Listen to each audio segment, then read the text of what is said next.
First of all, I'm very happy to be with you all. I'm going to read a piece of the Neighborhood of Mirrors. O bairro dos espelhos. O bairro dos espelhos não passava de um aglomerado raso, sem nome no mapa. E era assim chamado porque, a partir das 5 da tarde, as chapas de alumínio e os vidros incrustados nas janelas uniam-se em milhares de reflexos, como se fossem lamelas de uma estação orbital, construída à semelhança de um olho de mosca.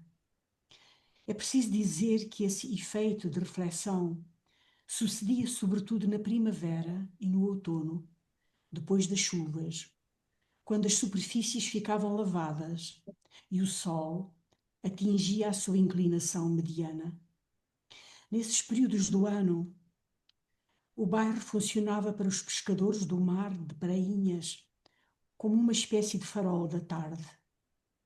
Ao contrário do que seria de supor, o verão coincidia com o momento em que se registava o menor número de incêndios, não porque houvesse menos detritos e papéis à solta, cascas, panos, paus e outros materiais inflamáveis, mas sim porque a poeira pousada encobria as vidraças e as janelas com uma camada de espessura considerável.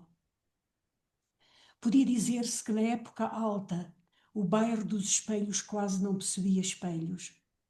O pó que se levantava à passagem dos carros não era um mal. Funcionava antes como uma proteção das habitações, um fator de segurança e boa manutenção do bairro. Às vezes acontecia entornar-se um balde de água no chão que separava uma parede da outra parede. Às vezes entornava-se muito mais. Por descuido, derramavam-se mesmo bidões inteiros, formando-se olhos de vidro no meio de estreitos círculos de lama.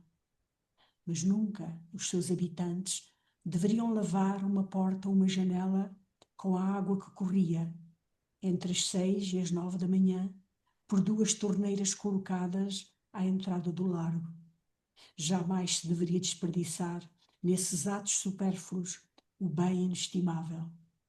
Em princípio funcionava como uma lei importante que não precisava de estar escrita, porque haveria de estar. Bairro dos Espelhos, the neighborhood of mirrors, was no more than a low-level cluster of houses, unnamed on the map, and so called because at 5 in the afternoon the aluminium sheeting and panes of glass together produced thousands of reflections, like the twinkling panels of a space station built to resemble the eye of a fly. This reflective effect was most common in spring and autumn, after it had rained, when the surfaces were washed clean and the sun was at its midpoint in the sky. At those times of year, for the fishermen of Maj Clainias, the neighborhood served as a kind of afternoon lighthouse. Perhaps surprisingly, it was in summer that the fewest fires were recorded, not because there was any less in the way of scattered debris and scraps of paper, rags, fruit and vegetable peels, bits of wood and other flammable materials, but because the dust lay undisturbed on the windows and window frames in a thick, heavy layer. During high season, it could be said, there were almost no mirrors in the neighborhood of mirrors. The dust churned up by the passing cars wasn't a problem. Indeed, it protected the houses, contributing to the safety and general upkeep of the area. Sometimes a bucket of water was spilled on the ground between one wall and another, and sometimes far more than a bucket.